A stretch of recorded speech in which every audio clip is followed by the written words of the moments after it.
Hello again, Roy.RealEstate here with Coldwell Banker Legacy in San Angelo. Today I want to talk to you about some of the fun things that happen in a transaction. So, there's a lot of different moving parts in a real estate transaction. It's kind of like a OB told me one time one delivered 6 of my kids, so hope he knew what he was doing.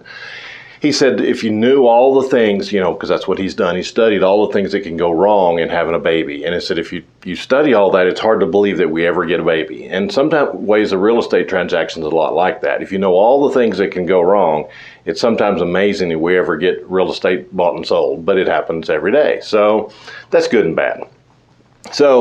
But there's lots of little bitty moving parts, and that's one of the reasons that I believe that a real estate agent is so helpful and integral in that process. There's a lot of people think, well, they don't really do much and I could do most of that on my own, and sometimes you're right. But there's hundreds of moving parts, and if something goes wrong with one of them, and nearly every transaction will have a few little things go wrong. And sometimes you have a lot of medium-sized to big things go wrong, and that's when it's really important to have someone who knows how the whole process works. So just an example of this, just recently had some clients close on a house, and we've been asking, one of the things you get right at the end is a closing disclosure, which has all the dollars on it, how much each person's going to pay, what the sellers are going to get, where all the money's coming from, and where all that goes. So what happens is the lender and the title company work together to get this to where they all agree on the numbers. Well, this was a out-of-town lender, not a good idea, frequently said.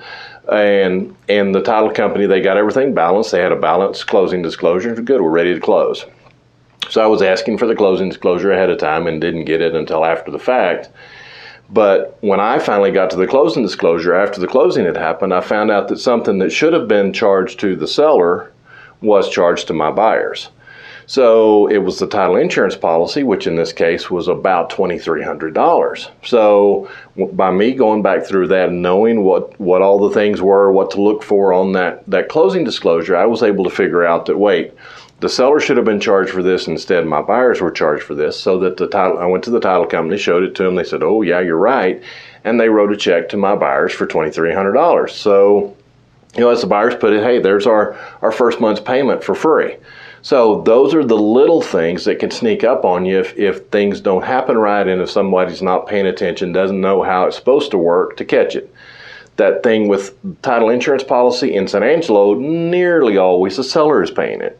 But in many other places, the buyer's paying it. So the lender, an out-of-town lender, didn't catch it. The title company didn't catch it. They had new software.